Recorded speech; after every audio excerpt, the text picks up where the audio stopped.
And welcome to the second part of the HoriZone Roundtable Fan Battle Royale. I guess maybe Jimmy was right because the first episode was an outstanding conversation. Very little blood was spilled, so that's always helpful. I'm Bob McDonald. I am your host. I can be reached at Bob McDonald on Twitter. And just a quick recap of the folks who are on with me, the fans who are there. We have Brian Dickman from Green Bay, at Brian, Chad Knodel, fan from Milwaukee, Chris Hart, representing Northern Kentucky, Olier Anderson, representing UIC, Ricky Redinger, sorry, Ricky. From Wright State, Matt Dudek from Oakland, Carrick Jones from Oakland, and somewhere muffled in the back is John Durda from Cleveland State. I'm not from Oakland. I'm sorry, you're not from Oakland. Yeah. Oh my! Get it right. Turkey only wishes he was from Oakland. Detroit Mercy. I've never attended public school in my life, and I was flying. Yeah, crap. That's all right. So one of the things I'm looking at here. Okay. So as we talked about last week. I say last week because it's because this is probably going to be airing the week of the week after the first episode. We had a discussion about a lot of different things. We talked about the Detroit situation. We talked about fan interaction with players.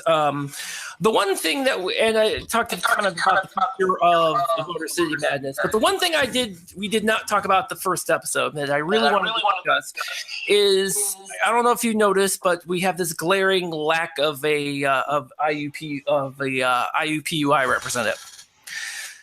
Not necessarily their fault, but I did want them to be here because I'm sure we all have some opinions about them being in the league.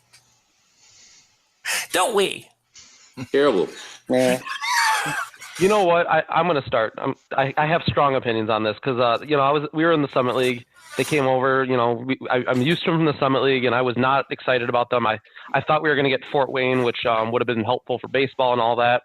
But after watching the basketball season, I'm a big fan of following the Commissioner's Cup, even though a lot of you guys like to pretend it doesn't matter for anything. Why are we hating on IUPUI? You mean the McCafferty Trophy? That's the one. Yeah, that one. Why are we hating on IUPUI? They're middle of the league. I mean, there's a whole lot worse things going on than IUPUI. They just need a fan base and they get get that side of it together. But sports-wise, they're not anywhere near as bad as we want them to be. And if anything, it makes the Horizon look bad. The main thing is obviously their name. I think that's the one thing that ticks people off. Granted, the athletics, because they're top 3, top 4 in the McCafferty Trophy running. So overall, they're not bad. They have a great women's soccer program. Women's basketball program is not bad. They have no baseball, that was another problem. That was and I'm glad you brought that up, Olier, because that is a huge issue I have just with that. I know the last episode, Jimmy and I had talked a little bit about IUPUI, and I know I wasn't a fan.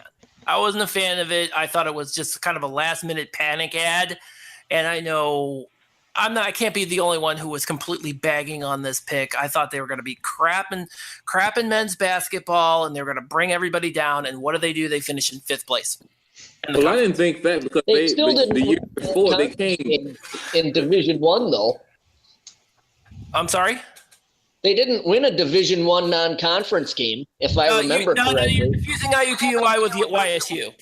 Oh, Youngstown. Yeah, that's right. Yeah. Excuse me. No. Now that I'm as somebody who follows very closely a team in the bottom half of the Horizon League standings this year, I have no leg to stand on at this point. I didn't think IUPUI was going to be bad this year because before they came to the league, they finished in the middle of the pack in the Summit. So I'm sorry, their record that they had would have put them in the middle of the league in the HoriZone League, and that's pretty much where they finished. So I didn't think they were going to be a bottom feeder, and I think people were just stuck on it was a last minute decision. And their name, which is petty, but that was a problem too. Their name and no baseball. Very petty. Well, the baseball's a big deal, though. That's because, and myself being a Wright State fan, I follow Wright State baseball about as close as I do basketball. So that's a big deal for me. I mean, that's we could lose a bid down the road, and that's tough. So I hope they have a backup plan for that. And one of the things that I to the last point about IUPUI finishing in the middle of the Summit League, that's true. Though, although I did, when they came in, they had, if I'm not mistaken, they had lost their top 3 scorers from the previous year. So my expectations for IUPUI was low. Of course, my expectations for the rest of the league should have been lower.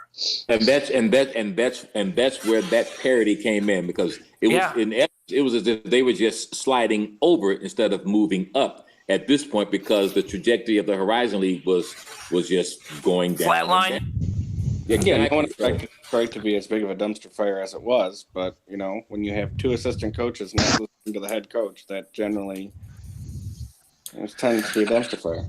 I mean, if I'm IUPUI, I'm kind of pissed that I'm in the HoriZone now. They downgraded, at least in men's basketball. They downgraded. Yeah, because the Summit League has been better than the HoriZone RPI wise for the last 2. Then this year makes it 3 years. So, wow, you're right about that. They should be pissed now. But they're saving so much money on travel. They absolutely are. Did any of you guys see that hot take by the one IUPUI fan on Twitter who said he wanted the University of Indianapolis to go away so they could take their name? Where is that guy? Because I was trying to find him for the podcast. Yeah. Where did he disappear off the planet? He was really entertaining. Yeah, he was. He was very entertaining. Was he also the guy who had the hot take of Cleveland State and Youngstown State shouldn't be in the league anymore? Yeah, I think so. And that was right after, and that was right, I remember that vividly. I'm like, he was. Where was that guy? Where is that guy? I would have loved to have him on the podcast with you guys. But in all fairness, Jimmy's wanted Youngstown out of the conference for 10 years. Really. That is very true. That's a whole other thing. I was really hoping that, that one is, well, I can't. As somebody who desperately, as I mentioned this multiple times, as somebody who desperately wants a Cleveland State Youngstown State rival that isn't a race to the bottom, I can't have them suck anymore. I can't have Youngstown State suck anymore. I can't have Cleveland State suck, but I definitely do not need to have, it can't be a race to the bottom. And sadly, that's kind of what happened this year. I mean, really. I mean, it was change. Change is going to happen like that. I mean, you had a bunch of the previous coaches' players, and they were not going to be running. What's the coach's name? I forget his name. Jared Calhoun. Calhoun. He didn't have the players to run the system. That's why everybody's transferring, or he's exactly much asked them to find some other place to go. You're not wrong. So he can bring in players. I think Cleveland State showed that they're turning the program around. So by those 2 quote unquote bottom feeders getting better, I think the league as a whole will get better. So I think it was kind of just down this year. I mean, down is down. You can get, like you mentioned, IUPUI probably cheated themselves by leaving the Summit and coming to the HoriZone. Seriously, I mean, for like I said, for as much piss and vinegar as we had with regards to the HoriZone League and getting an IUPUI, I mean, they finished in the top half of the league, and that you can't really say anything other than, man, I wish I had one of their fans on this podcast right now. Yeah. Well, IUPUI can't be too mad about being in the HoriZone League because they're going to get all the benefits of having the league office in their backyard. Man, you're right about that. You think?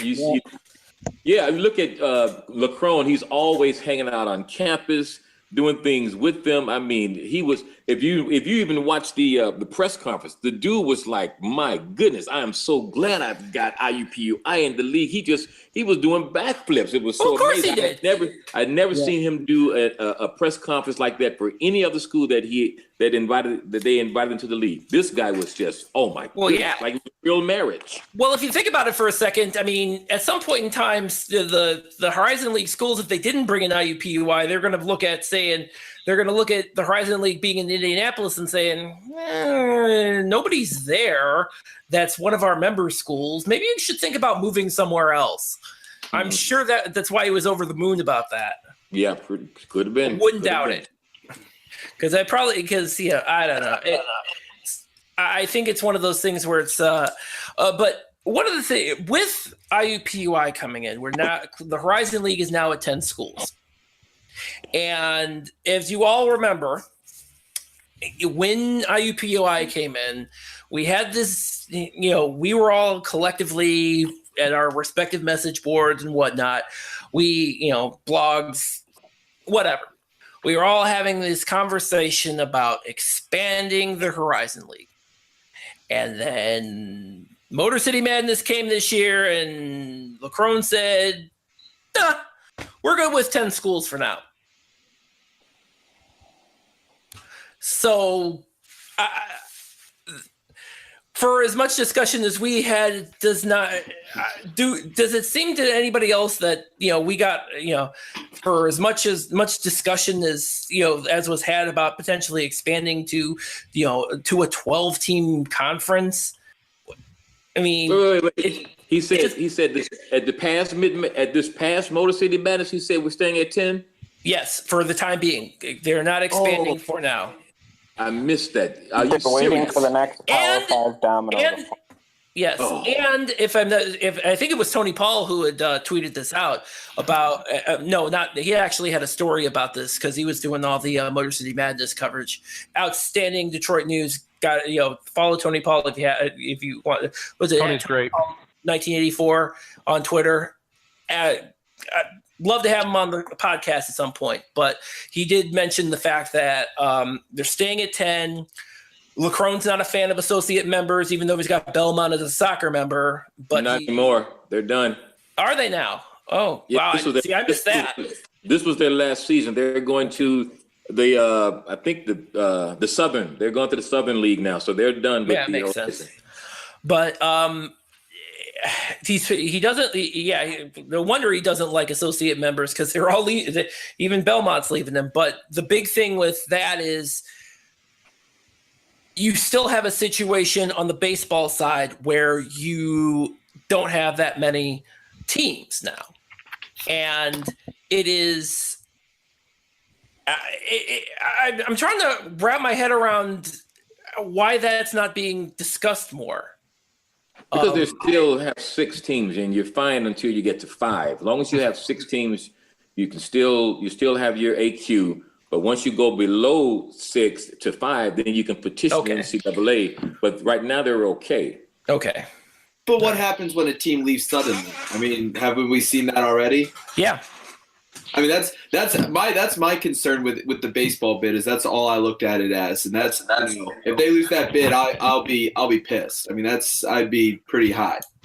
But think about it. Sure. The teams that they were talking about expanding with in the first place didn't even have baseball. IUPUI, Robert Morris, those 2 teams didn't even have baseball. So what were they looking for anyway? It's ridiculous when baseball is our second sport. Right. But I know UIC too. I mean, it's obviously has shown a fantastic baseball program in the last few years. I mean, that's frustrating, and the league's improving in that sport. And that's if you lose a bid, I mean, I just don't see how that hasn't been thought out better. Right. So why aren't schools like Mercy fielding a baseball team? I mean, I guess I know Mercy, but in general, like because they invested. Well, here's the thing you guys have to understand, and this is coming from someone who works in competitive athletics. Baseball's not growing. And you look at the Horizon League. Baseball's not what? It's not growing. It is not in vogue to play baseball if you're 12, 13, 14, 15, 16, unless you're very good. It's just not. And if they go add a Robert Morris, you already got 2 schools with lacrosse. Lacrosse is growing like crazy. There's inner city lacrosse programs now. It costs slightly less money, not much more. The insurance is higher. They're probably not going to field baseball in 10 years because it's not trending that way. You look at high school baseball, participation's way down because either sports don't line up where it's not the number 1 sport in the spring, or kids are playing lacrosse. It's been like this since I was in 6th or 7th grade, and it's gotten far worse now that I'm pushing 25. Now, to your point, and coming from as part of a school who knowing where Cleveland State was with its own baseball team, it was a little different situation. I mean, it was a consistent money loser, and to make matters worse, Cleveland State did not have a venue on campus. They were, for the entire whole of their existence as a program at Cleveland State, were nomadic. Well, and I think that's, I didn't mean to cut you off, my bad. No, that's fine. No, they were playing. They were at certain points in time during their existence. They were playing in Lorain, my hometown, by the way, which is cool. Except it's 30 miles away from campus. Yeah, that's right. I mean, that's where they were at. And and they were not paying, and they were paying like $1 a year for rent. But again, it was there wasn't a commitment to that program. And then about year 1 or 2, year 2 of the John Perry era, he decided it was a money loser, and it's we got to cut ties with that, and that's what happened. And then of course 4 or 5 years later, he brings in lacrosse. Right. Well, and I say this, I mean, Wright State has invested so much money in the baseball program. I mean, it's ridiculous. And I'll say another one, UIC has done a fantastic job with their stadium. I went up for a doubleheader last year, and that is an unbelievable facility. So I know there's a couple of schools. I don't know I can't speak for the rest of the league, but I know UIC definitely shown great dedication. Yeah, and I just need someone to explain to me what's the difference cost-wise or whatever between getting rid of the baseball and keeping women's soccer. I mean, I know they say in Green Bay it's too cold, but you still have softball. I'm sorry, not soccer, softball. What's the difference? Are the costs, are they comparative? Why get rid of baseball but keep softball? Softball in Cleveland State's case, softball actually had a venue on campus.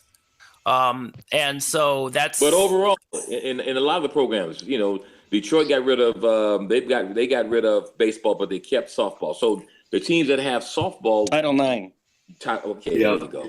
There you go. Okay. Somebody had to say it. Yeah. I mean, that's the reality of it, though, for sure. So. And you also have to look at for why people probably aren't keeping baseball or not investing as much money in it. The amount of travel costs associated with college baseball and softball, especially in the Midwest. You have to understand they're playing games in late February and March, and they're having to travel to hot weather and house all those student athletes for days at a time, pay for all their meals on the road. That's true. Yeah. It'd be a no-brainer to go lacrosse over baseball just because I can play lacrosse in the Midwest at an indoor turf facility or outside in February. And that's exactly what Cleveland State does. They've got that dome over Krensler Field, and that's what they do every year. I mean, that's what they do every year. And as you mentioned, it's one of the now obviously the HoriZone League is not in the business of lacrosse, so not yet, but it looks like it's trending that way though. It might be, and which would be nice because right now, if Oakland gets lacrosse, it's over and it'll be a lacrosse conference because Oakland could be ridiculous at lacrosse, given the schools that surround them. We could play it next week if we needed to. Kids. Yeah, they could get the B and C kids from Birmingham and Rochester, and they'd be good. No. I mean, I don't keep up with lacrosse. I'm sorry, I don't keep up with lacrosse. How many players are on the lacrosse team? You talked about baseball and housing them. How many players? Anywhere from 50 to 100. Yeah. And 90% of them aren't scholarship athletes. Well, no, I would say probably 20% aren't scholarship athletes. No one has a full ride. No. And it's all kind of pieced together. Yeah, because I know I'm trying. I've lost. This is how much I pay attention, because I know Cleveland State has a lacrosse team, and I know they've and the other but I couldn't tell you how many people are on their roster. I'm such an awesome alumni. He's got 40 or 50 right now, I think. Yeah. But when I covered the team, 2 years back, it was around that, and they were from all over the country. I mean, it was mainly Midwest, but we had a lot of kids from New York. They're recruiting Texas pretty hard right now. New Jersey. Now let me ask you guys this: how many HoriZone programs have club lacrosse? Because myself, I'm actually the head coach of my alma mater for our lacrosse program, and I played a year of club at Wright State, and then the team folded, and we couldn't get any interest. And granted, club's a little different from varsity, but is there interest at the other schools? There was interest in Cleveland State in club lacrosse before they even had lacrosse, so it was kind of a next natural progression. Plus, I don't believe Milwaukee has any lacrosse at all. Yeah, I don't think UIC does either. I don't know about. I'm not sure about Green Bay either. Yeah, I don't know Oakland about plays it with the men and the women. At the club level for women too. Yeah, again, I've heard he was kind of saying we've got some really strong program. We could field a varsity level club probably in a week if we wanted to. Oh yeah. Well, your club football program is incredible too. I mean that club program is fantastic. It's true, and if you haven't seen, we got a football facility on campus within the past couple of years, and it's actually really nice. I wouldn't be surprised if we start looking towards football if the hockey thing that was playing out doesn't happen. Yeah. Well, I played club football at Wright State too, so we've definitely seen that before, and it's fantastic. I mean, that's fantastic to see the university's invested in that. So I know this. I know it sounds like expansion is not happening anytime soon with the HoriZone League, but theoretically, if we do get to a point where that is back on the table, and honestly, because it's a down year, I wouldn't see why we'd even be in a buyer's market on that anyway. But if you're looking at an expansion, where do you think that would go in terms of expansion? Are we going to pick apart more from? Are we going to pick Robert apart? Morris? I'm sorry, what? Robert Morris, New Mexico State, Grand Canyon. No. I don't think they're going to increase the footprint that much. No. I mean, with travel costs would be unbeliable for those. I mean, are we just talking basketball, or are we talking for conference wide? I'm talking. Yeah, this would have to be conference wide. Then, that's tough. You get, you're talking about women's soccer, and you're talking about tennis and all that traveling out there, or vice versa, having those programs come here for league tournaments. There's a reason we left the summit. Yeah. So one of the things that I'm looking at, and this is, and what I look at is I'm actually looking, it's pretty, I'm looking actually at Gonzaga right now, because right now they're in the West Coast Conference, and there's all kinds of rumors about them going to the Midwest Conference the Mountain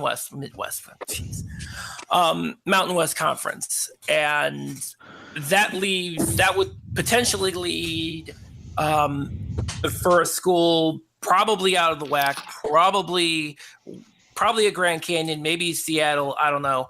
But we're looking at it from a standpoint of the WAC is probably going to implode within the next 2 or 3 years. You have to look how many Jesuit schools are in the WAC that aren't named Gonzaga. I wouldn't be so sure. And no. The West Coast Conference isn't going anywhere. They got St. Mary's, and they got No, he's talking about the WAC. I'm talking about the WAC. Oh, okay. I'm talking about what's left of the WAC, because right now you have the WAC, because you got Chicago State. There's debate of whether or not they're even going to be Division I for too much longer. What about Mercy? I'm sorry, what? Dude. You have UMKC, who every other year there's a rumor of them going back to the Summit League. You have Grand Canyon and New Mexico State, who probably have been wanting to get out of the WAC since it just turned to crap. And any California school is going to want to go to like the Big West or something, because Bakersfield's going to the Big West in 2020. So. But with that said, to the other point, the issue that I see with Grand Canyon and New Mexico State, again, is that travel?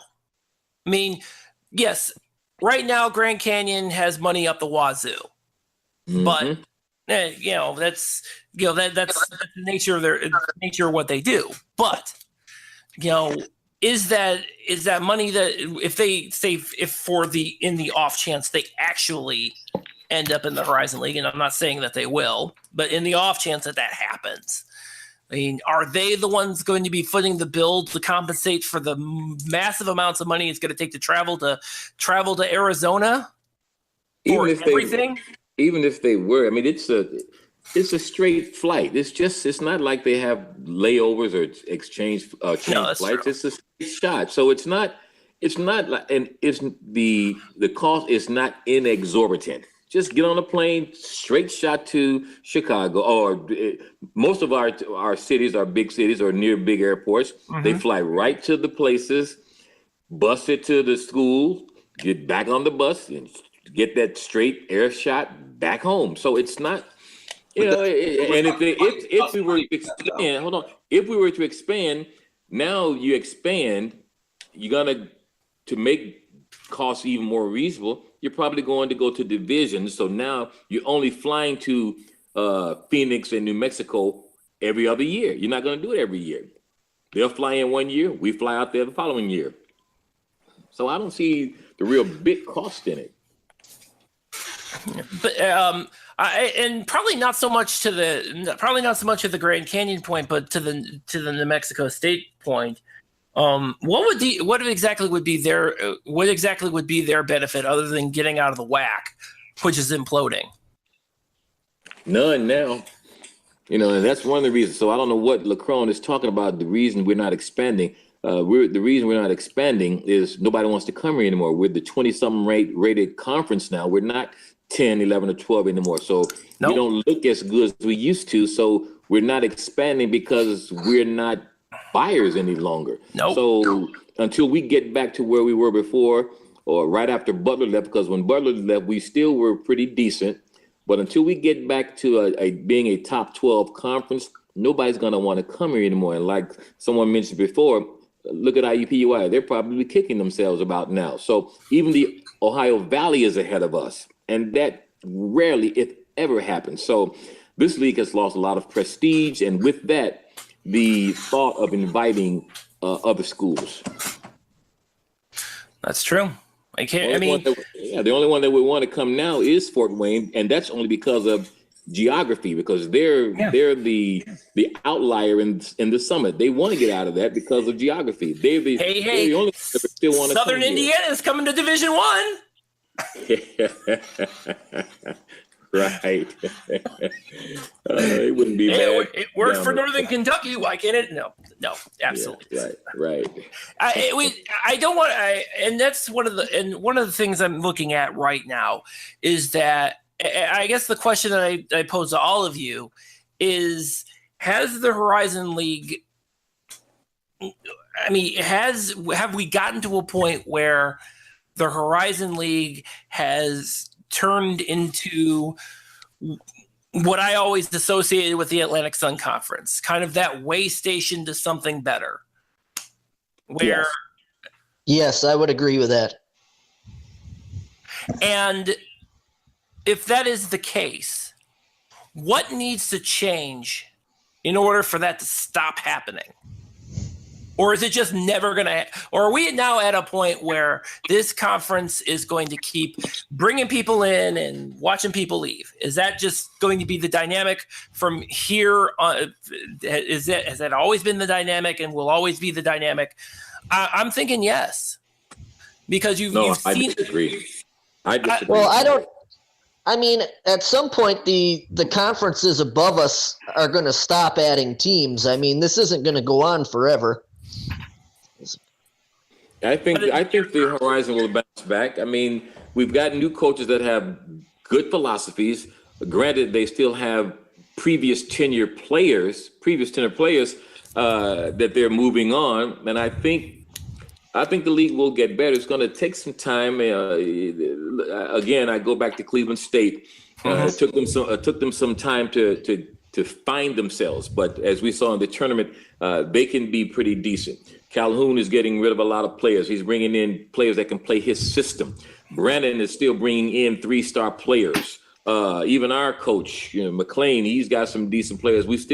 Our players next year, our stars, they're just going to still be juniors. So I think the league will bounce back. I don't know how much of a leap they'll take next year, but I think the pieces are in place. They just have to stay the course, continue to recruit good players, play tough out-of-conference schedules, and the office really has to work on that. Play tough OOCs and win some of those games. So when conference play comes around, playing each other, if we happen to not be as strong, won't drop the RPIs. We have to focus on building within instead of depending on bringing in teams like a GCU or New Mexico State. We have to do it from within. But I think we can improve.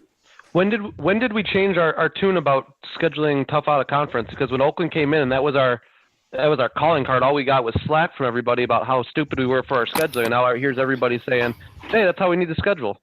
When did that happen? You were right about that. You were right. You guys did a great job, I thought. It was just winning. That's all. Schedule tough, but win. I agreed with Oakland's philosophy. I agreed with it to an extent. I agreed to be right up until the point where Michigan State kicked the crap out of Cleveland State by 50, but that was but your RPI was strong though. You got your butt whooped, you got a nice check, but your RPI was strong. It didn't plummet 30 points. No. Especially when you win and you still lose RPI points. That's ridiculous. We have to do a better job than that. So the question I posed to all of you, to that point, is the Horizon League better next year? Does the Horizon League improve from where it was this year? Have we officially hit bottom? No. Finally. No, I don't think so. Explain. I'm curious because I personally think that Cleveland State will be better. Thank you. That's what I hope too. Yep. I actually think that we will be better than we were. I think we'll have a winning record next year overall. Oakland will be Oakland. Northern Kentucky will still be strong. Wright State will still be strong. Green Bay, I don't know what Brian thinks, but I would think they'd be better than they were this year. But Youngstown will be Youngstown. And they'll always be the anchor until proven otherwise. You really so even with Calhoun, putting his system in, you still think that Youngstown's still at the bottom of the league? I still think they'll be in the 300s in RPI. Yeah. I'm sorry. What makes them struggle though? Because they have such a great high school hotbed of talent up there in Northeast Ohio. Who wants to stay in Northeast Ohio? Well, hey, kiss my ass. But the high school programs aren't as strong as they once were. I mean, if you look at even like the top 100, Ohio's down, it seems too. You still have St. V's. You still have your Cleveland schools. I mean, yeah. The one thing what's interesting, my I can't even call my alma mater anymore. It's Lorraine High School. They were in the state championships, and that's not even. I don't even know what that high school is. That's not the school I went to. My youth is destroyed. So anyway, but the talent is there. I think the issue has always been within Northeast Ohio. You're always going to have at least 4 or 5 different schools. At least 4 different regional schools: Cleveland State, Akron, Kent State, Youngstown State, and then whatever MAC schools are in. What other MAC schools can feed at the trough of that? And then the end all be all of human existence in anywhere in Northeast Ohio is Ohio State.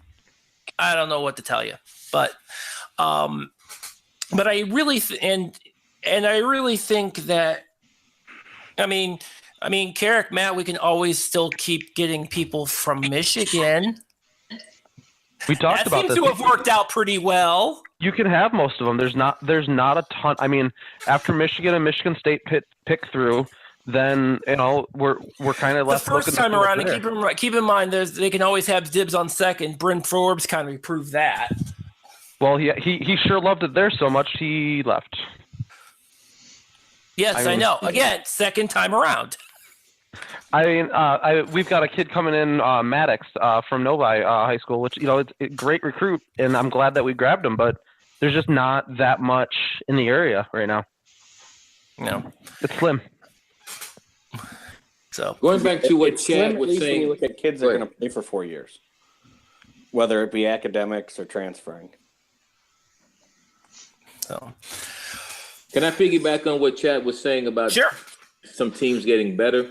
I agree with the teams he mentioned. Milwaukee will get better, and NKU, WSU. I do believe UIC will be better. Cleveland State will be better, and even IUPUI. They had a guy that redshirted this season that was a transfer. The guy was a 4-star player, so I think they'll even be better. And if you've got 6 or 7 of the 10 teams that are better, and hopefully if they can win some of these out-of-conference games, that bodes well for the conference as a whole. Granted, I'm not saying we're going to take the leap like the Missouri Valley did after Wichita State left. They still finished in the top 10. I think they were number 8 this season. So, but I do believe that the Horizon League will improve. It's just going to take a little time. We won't be 25, 26, 27 for much longer. Any other thoughts on, does the Horizon League get better next year? Yeah, if you look at 2014, when the first year without Butler, we were still a top 15 conference, and that's because we didn't have all these anchors. This year, including Green Bay, we had like 4 or 5 schools that were 300 RPI plus. And, we just got to pick up the anchors. Green Bay is 300 plus in the RPI for the first time ever. And, it was the first time since 2003 we had a 20-loss season. Only the third time since 1987 that we've been above 200 in the RPI. So, I mean, I'm really hoping that this was a fluke year and Green Bay will be better. And you guys mentioned that the top of the league looks pretty good. We just got to pick up the bottom. And it looks like Cleveland State's, trending in the right direction, and UIC definitely trending in the right direction. Yeah. So we got to get Youngstown figured out. Detroit Mercy, who knows what the heck's going on there, but we got to get these things figured out. Addition to Division 2. Yeah. Can they switch with Ferris State? Wow. When's the last time Mercy beat Wayne State? Oh, wow. But it's true. Yeah. Not wrong. Yeah. Can't even be GLIAC champs. Oh, jeez. Wow. We're into Division 2 talk now. I couldn't even name three Division 2 teams. I'm sure there's a bunch of them in my area. So Matt, one question I did have for you, Matt. Oakland with, I'm going to. I got to ask. Oakland. So many high hopes this last season, and none of them came true. Yeah. Yeah. So let me preface it. I'm not very well liked in the Oakland circle right now because I'm very much a realist about OU, and I feel that Campy sold us a lemon car. We thought this car was going to be great. It looked great. I mean, the preseason top 25 poll, we were ranked ahead of Michigan. I think we were 20. I don't remember what I think we were receiving votes in the preseason poll, and that we were ahead of Michigan. I mean, Kendrick Nunn coming in, Jalen Hayes, all these redshirt seniors. It was great. The injury thing looks like a fluke. I feel actually really bad. This was our first year without Tom Ford, who was the longtime athletic trainer for OU. So this new guy, I don't even remember his name. I feel kind of bad, but it just looks bad. I'm sure he's a great athletic trainer, but man, did these injuries hurt this year. But at the same time, you can't have it happen. And you guys all like to tweet and say the Chokeland thing, and I can't defend it. Until we win when it matters, I can't defend it. We haven't gone to the tournament since 2011 when we were in the Summit. This is the year to do it. And as a beneficiary of your team committing El Foldo, I'd like to say thank you. You know, but on that, and just coming off the last topic about, what's the league going to be like next year? Obviously, we lose so much, so it looks bad. I'm actually one of the few people that's excited about OU next year. I think Oakland will do better without any expectations, first off. And I think we're going to be very, very big in the front court. We returned a couple players from redshirt. We have a 6'11", 260-pound freshman coming in that is kind of an unknown that could be really awesome, or it could be one of those big guys you look at like, what just happened? I'm not sure, but if he can play, I love the idea that we're not going to be a streaky shooting team anymore, but maybe actually grind it out down low, where those are the games I think that Oakland loses right now. When we can't shoot, and we're a shooting team, that's what Campy does. But I think it's going to change next year. So in terms of the rest of the league, do you think it's better next year? No, I don't. Really? What makes you say that? I think the anchors are still going to be real low. Obviously, I don't think we're going to be as good as we were, or even supposed to be the past couple of years. So I think we'll be down. I think the lows are just going to be that much lower. I think Wright State will have another good year, but just a lot of transfers, a lot of things where I think we're going to be about where we were as a conference. I don't think we're better. I don't know if we're worse necessarily, but I don't see the improvement that some of you guys do. Well, it'll be easier to tell when the schedules come out. Yeah. Sure. All right. So I'm going to get the last word here. And yes, I honestly do think the league is going to be better next year. I am not as high on Oakland next year, but I am obviously much higher on Cleveland State. Like, as I mentioned the last episode, the greatest gift Gary Waters gave Dennis Felton roster turnover, because he got 16 years. They're all gone. Felton's is able to bring in his own people now, as opposed to 2 or 3 years from now. So that's going to be an interesting thing. I want to hope that their tournament run wasn't a fluke. I'm hoping it isn't.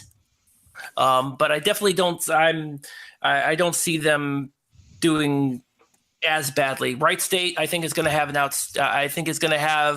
a solid year. Ricky, I'm not going to miss Grant Benzinger only because he gave me headaches. I think Green Bay does better this year. Does better next year. Sorry, Chad. I don't know what I'm still a little shaky on Milwaukee too. So, well, there's going to be a lot of new players. Yeah. So, but we still have Skull and Bell. So this is true. Sorry, and Detroit Mercy is just going to be, it's going to be a wreck next year, and there's just no way getting around that. But I think from top to bottom, I believe that top to bottom, or at least for the top 7 or 8 teams, I see some improvement, and I actually do see some improvement within on the Youngstown State side. Again, as somebody who is desperately looking for that Cleveland State Youngstown State rivalry, that's my expectation. So, with that, we're going to go ahead and close this whole entire thing out. I'd like to thank all of you for being good sports and being, having a great conversation here. Again, no blood was spilled, so that's always awesome. Well, so I